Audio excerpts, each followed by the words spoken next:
She never heated the whole house, not because she was struggling, but because she understood something we've forgotten. In a small home with 4 children and $42 a week, she controlled her money the way a captain controls a ship, calmly, deliberately, without panic. Heat followed people, not empty rooms. Food was stretched, not wasted. And on the last morning of every month, she sat at her kitchen table and faced the numbers without fear, without excuses, and without drama. No credit cards, no apps, no debt hanging over her head, just discipline and a quiet certainty that she was enough. Somewhere between then and now, we stopped managing our homes and started reacting to them. And what disappeared wasn't just thrift, it was control. Stay with me, because what she knew might be exactly what we need again. She never started the month with a full picture. She started it with a feeling. Before my grandmother touched a single dollar of my grandfather's paycheck, she sat alone at the kitchen table with her coffee going cold beside her, and she thought about what the month felt like. Was it a thin month? A school shoes month? A coal delivery month?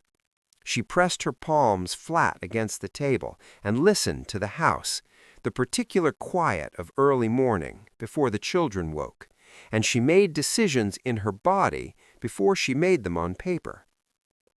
In 2026, we open apps and look at dashboards. She opened her memory and looked inward. The difference is that she already knew what was coming because she had been paying attention all along. There was a butcher on Elm Street who saved the bone ends for women he trusted. My grandmother was one of them. She never asked outright. That wasn't how it worked. She simply became a regular, learned his name, learned his daughter's name, asked after his mother when she heard the woman had taken ill one winter. One Tuesday in October, he wrapped a soup bone in white paper and slid it across the counter without a word. It cost her nothing but consistency and human decency. That bone fed 4 people for 2 nights. Today, we call it networking. She called it being a neighbor. The distinction matters far more than we've allowed ourselves to admit.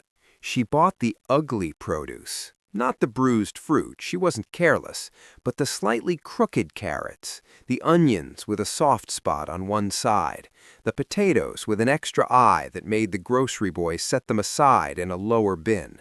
She knew which stores kept that second bin and which mornings it was freshest. She'd arrive early before the other women who were still sleeping, and she'd make her quiet selections with the same discernment she applied to everything else. 12 cents saved on carrots sounds like nothing until you hold it against a year. Across 12 months, it was a winter coat for her youngest child. In 2026, we scroll for discount codes on our phones. She simply looked lower than everyone else in the store. She kept a small notebook, not for expenses, not for budgets, but for quantities. How many slices of bread a week? How many eggs from Tuesday to Tuesday? How many cups of flour before the bag went light? She was building a personal database years before anyone called it that, built entirely from observation and repetition. When she sat down to write a grocery list, she wasn't guessing or estimating. She was calculating from memory as precise as any instrument. The notebook smelled like the inside of a kitchen drawer, like pencil shavings, old rubber bands, and years of small decisions. It was never pretty, but it was more accurate than most spreadsheets people build and abandon in 2026 after 2 weeks. There was a game she played with herself at the store, entirely private, that she never named. She'd pick something up off the shelf, feel the weight of it in her hand, consider it honestly, and then place it back.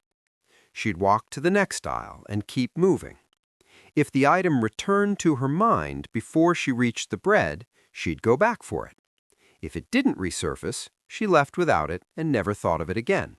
No timer, no rule, no system written anywhere, just the honest, unmediated conversation between a woman and her own wanting, conducted in the middle of a grocery store, while someone else's cart squeaked past.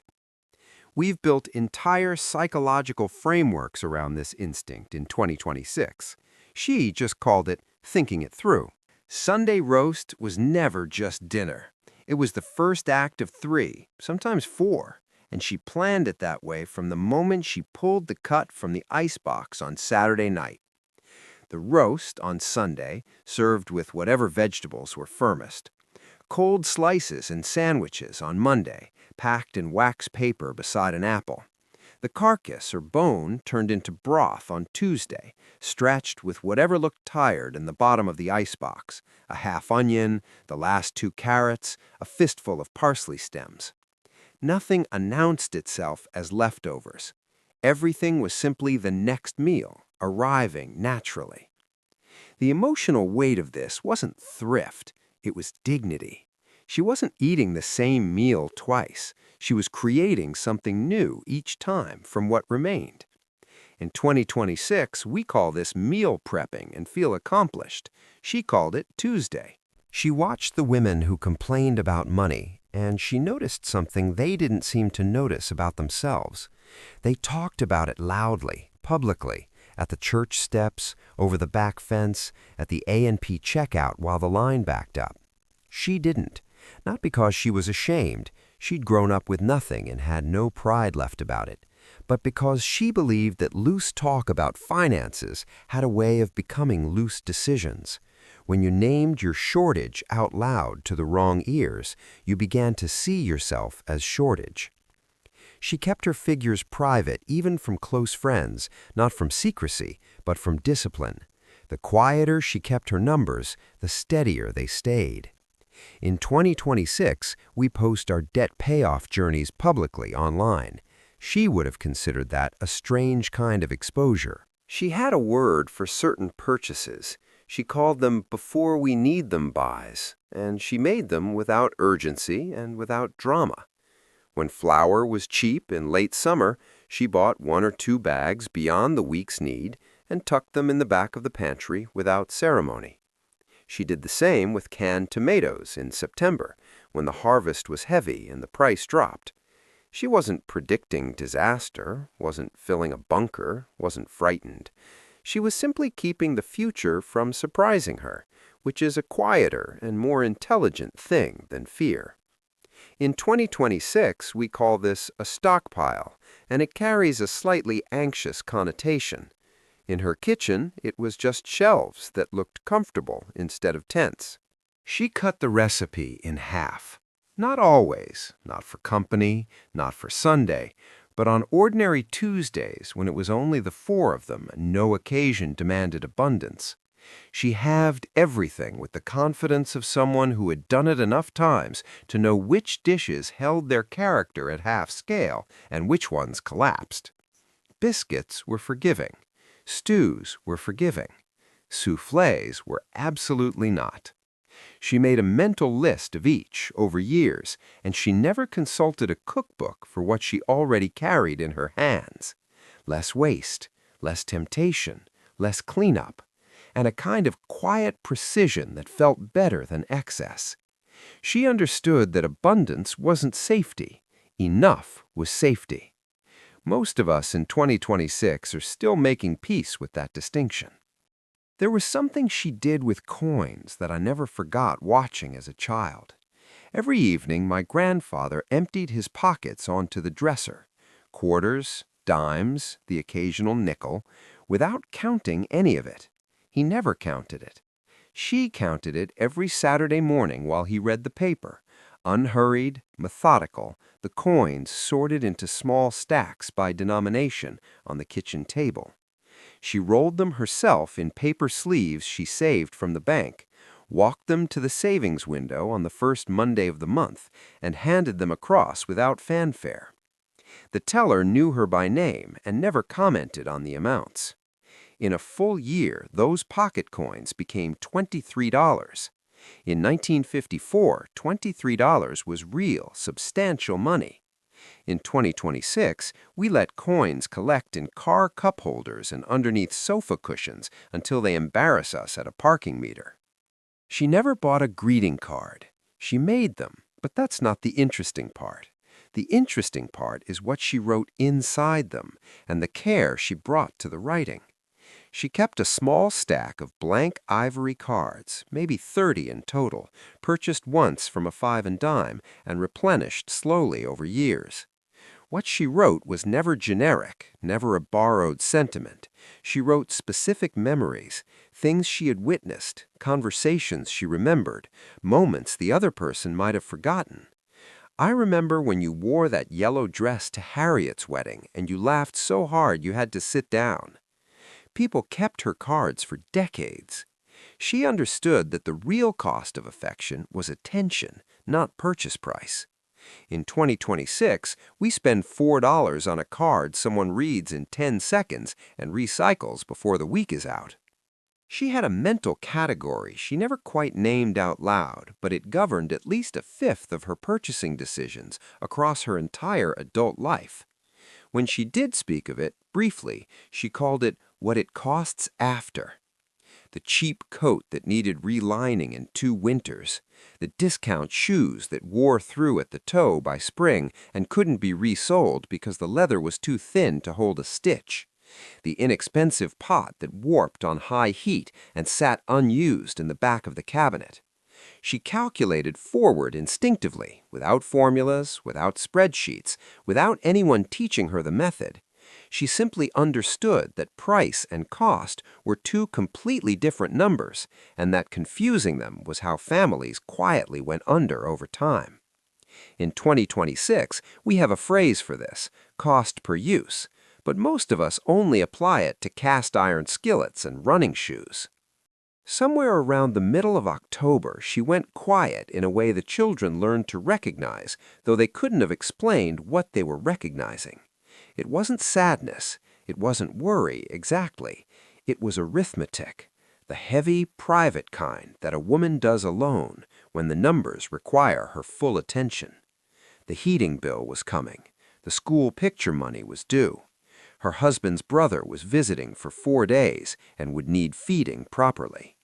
She never panicked visibly. She simply compressed herself inward and began making small, almost invisible adjustments. A slightly thinner slice of meat, a supper of soup on a night that might have been something heartier.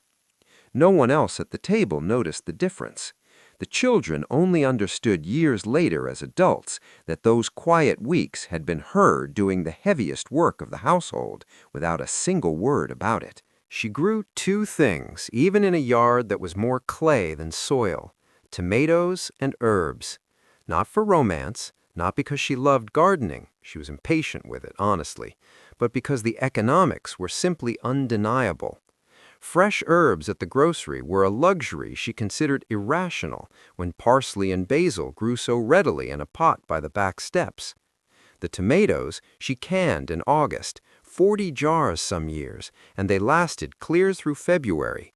She stood at that stove in the late summer heat, stirring and sealing, and she was buying herself winter.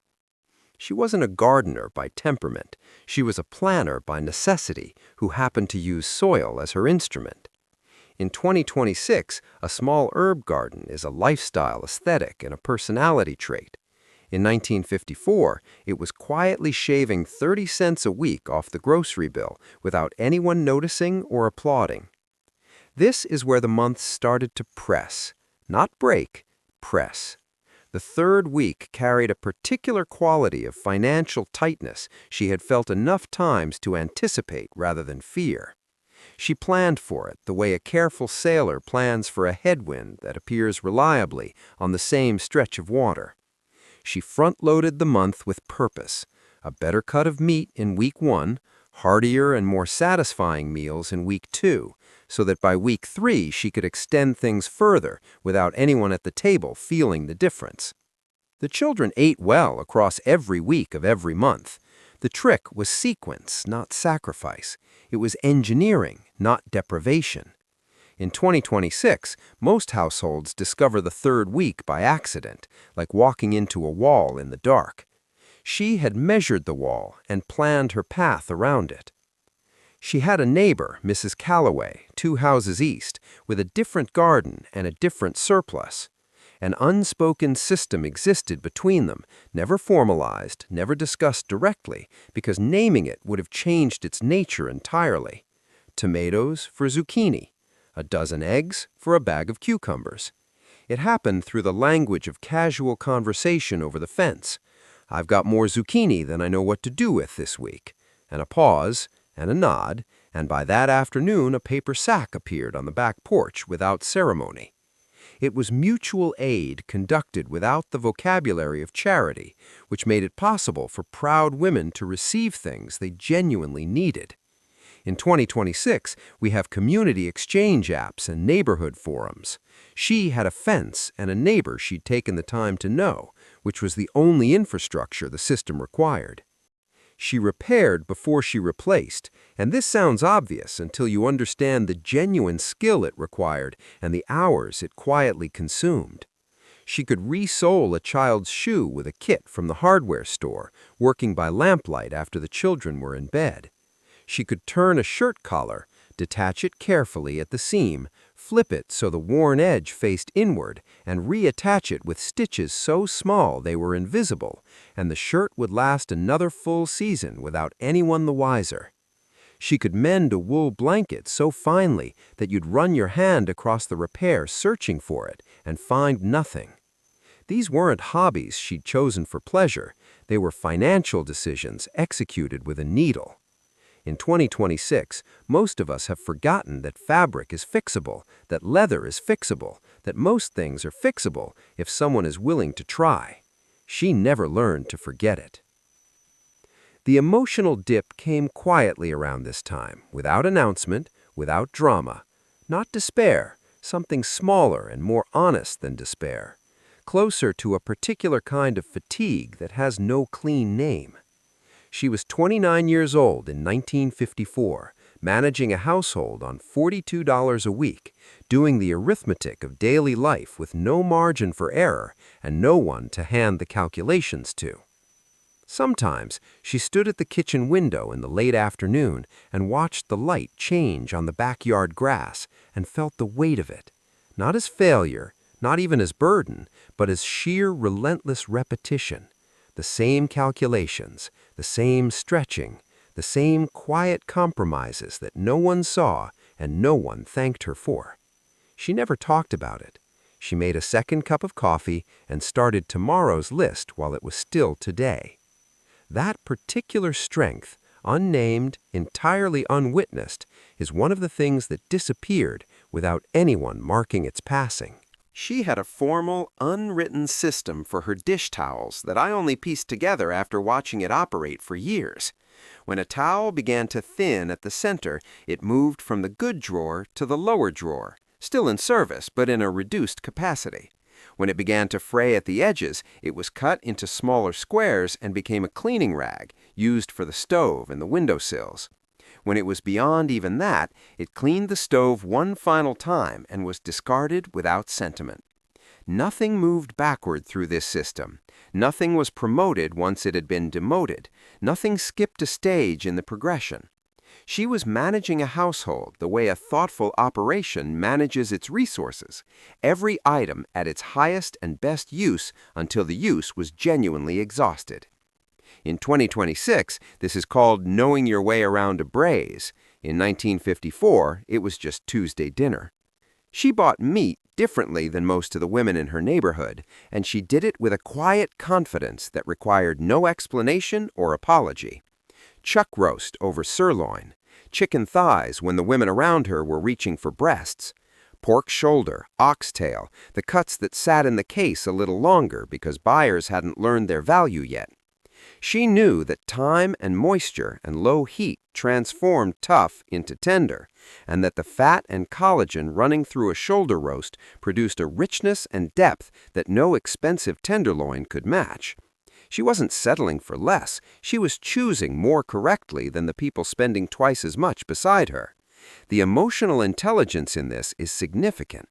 She had completely decoupled social prestige from personal preference, and that single internal shift freed up roughly $8 a month. In 2026, this is called knowing your way around a braise. In 1954, it was just Tuesday dinner. She checked the newspaper every week, not for the news, which she read separately and with attention, but for the grocery pricing patterns buried in the advertisements. Over months of careful observation, she noticed that the A&P ran certain items on predictable rotations. Coffee every 6 weeks, reliably. Canned goods in the 2 weeks before major holidays. Flour in late summer when the new crop came in. She built her buying schedule around the pattern rather than the accident of any given week's need. This was behavioral economics before the field had a name or a textbook. She was observing a system and entering it at precisely the right moment. The newspaper cost 2 cents. What it returned in grocery margin over a year was considerably more than that. In 2026, algorithms do this analysis and send us notifications. She had patience, a pencil, and several months of back issues folded on the kitchen counter. There was a particular quality to the silence after she paid the heating bill each winter. Not relief exactly, though relief was part of it. Something closer to resolution, to the satisfaction of a thing correctly done. She had budgeted for that bill across the fall months, shifting small amounts quietly from other categories, so that when the envelope arrived in January, it found money already assembled and waiting. The bill hadn't come for her in the way that bills come for people who aren't ready. She had come for it first, deliberately, weeks ahead. This may appear to be a small distinction. Money is money, after all, and the bill gets paid either way. But for a woman managing a household with no financial cushion and no credit line to fall back on, the distinction between arriving at your expenses and having your expenses arrive at you was the entire difference between stability and the edge of chaos. She bought her children's clothes one size too large, and she did it with a precision that made it look intentional, because it was. One size, not 2, not 3, which would have looked like carelessness. One size, belted at the waist with a narrow leather belt from the 5 and dime, hemmed at the cuff with stitches she'd pull out and redo 6 months later when the child's legs grew. It looked, if anything, slightly generous rather than merely practical, and by the time the child grew fully into the garment, they wore it comfortably for another full year before it was passed down or let out. She was buying time as much as clothing, and she understood that every additional year in a coat was a coat not purchased. Across 4 children spanning different ages, this was significant compounding arithmetic. In 2026, fast fashion has made this feel antiquated. She would have found our relationship with clothing genuinely bewildering. She never heated the whole house. This was not poverty, not deprivation, not even austerity. It was management. The same instinct applied to heat that she applied to everything else. Bedroom doors stayed closed through the morning. The kitchen was warm because the stove was on for hours each day anyway. The living room captured the afternoon sun through the large front window and held the warmth until early evening if the curtains were handled correctly. She understood her house as a thermal system with its own logic, and she worked with that logic rather than against it. The children did homework at the kitchen table where it was warm. Company was received in the living room with the small gas heater on the wall turned up an hour before arrival. Heat followed human activity through the house like a thoughtful companion. In 2026, we heat every room of every floor regardless of whether anyone is in it, and then we discuss our utility bills the way earlier generations discussed the weather, with helpless resignation. The final week arrived with a particular quality, a specific texture of days that she recognized, the way you recognize a road you've driven many times in different seasons. She was down to the bottom of things, not empty, not frightened, but working with what genuinely remained, and there was an honesty in that she had come to appreciate rather than resist. The refrigerator held the week's accumulated vegetable trimmings she'd been collecting in a covered bowl, celery leaves, the dark outer layers of onion, the woody ends of carrots, and on Tuesday she covered them with water and made a broth that tasted like everything the week had been. Layered, complex, nothing wasted. There's something in that image she never articulated because she wasn't the type to articulate it. The idea that thrift, practiced with care and attention, produces something whole rather than something diminished. She simply made the soup and called the children to the table. She kept one category of spending entirely invisible to her usual scrutiny. Not secret, she knew exactly what it cost and had planned for it deliberately, but exempt from the calculations that governed everything else. The quality of the table when someone came to dinner, when a neighbor was unwell, when a friend had a loss, when her husband's colleague visited from out of town. The table looked generous and unhurried and entirely free of effort. She had budgeted for it 2 weeks ahead, quietly shifting small amounts from other places so that when the evening arrived, the hospitality was real and the financial seams didn't show. She believed, with a conviction she never had to examine because it simply was, that making someone feel genuinely welcome was not an expense subject to the usual accounting. In 2026, we order takeout and apologize for it. She made a pot roast that took 3 hours and accepted the compliments without mentioning a word about what it had required of her. She had a physical, tactile relationship with money that most of us living in 2026 have lost so completely we don't know what we're missing. She counted it. She held it. She felt in her hands, literally felt the way you feel temperature or texture, the difference between a week with $8 remaining and a week with 11. The weight of the wallet, the softness of worn bills versus the stiffness of new ones, the particular cold of coins in January. This tactile awareness of financial reality shaped her decisions at the precise moment of purchase, not afterward when the receipt arrived or the statement updated. She knew in her body when to stop, because money was a physical thing she carried rather than a number she glimpsed on a screen. In 2026, we tap cards and discover our consequences 2 weeks later when the statement arrives. She discovered hers in real time, in her hands, before the decision was made. She made one extravagant purchase a year. One, chosen with the same care she brought to everything else and executed with complete intention and absolutely no guilt, which was perhaps the most radical thing about it. One year, it was a wool blanket from a shop in the city. Expensive, deeply, but it lasted 40 years and was eventually passed to her daughter. One year, it was a copper pot she used every week of her remaining life. She understood something that takes most people a long time to learn, or never learn at all, that quality, purchased rarely, is not a contradiction to thrift, but the long and patient form of it. She was playing a longer financial game than the people around her could see, and she was entirely comfortable with their not seeing it. In 2026, we make 40 small extravagant purchases every year and carry a vague, ambient guilt about all of them. She made one and felt entirely, completely at peace. The last day of the month, she sat at the same kitchen table where all of it had begun, the coffee going cold in the same cup, the same early quiet before anyone else was awake.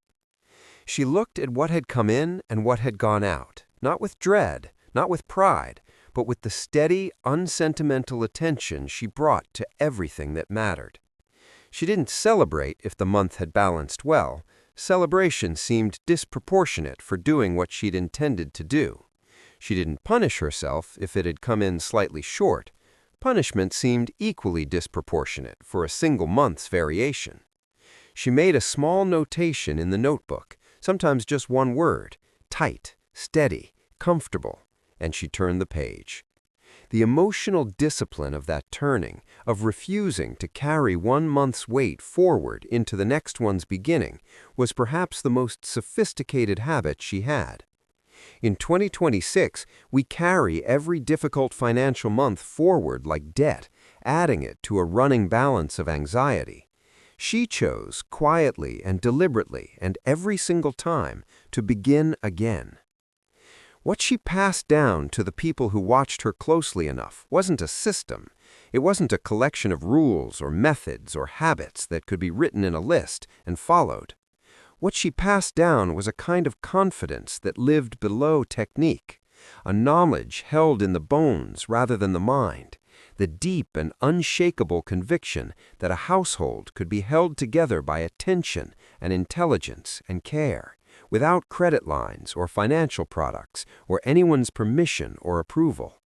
She was 29 years old in a small house on an ordinary street with 4 children and $42 a week, and she was not a victim of those circumstances. She was not surviving them.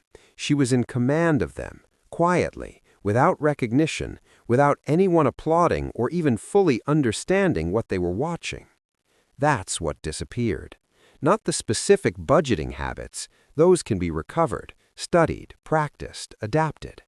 What disappeared was the unspoken, bone-deep conviction that she was enough, that her attention was enough, that her intelligence was enough, that her care, applied consistently and without fanfare across the ordinary days of an ordinary life, was sufficient to hold everything together. That was the real thing she knew, and it's the thing most worth remembering.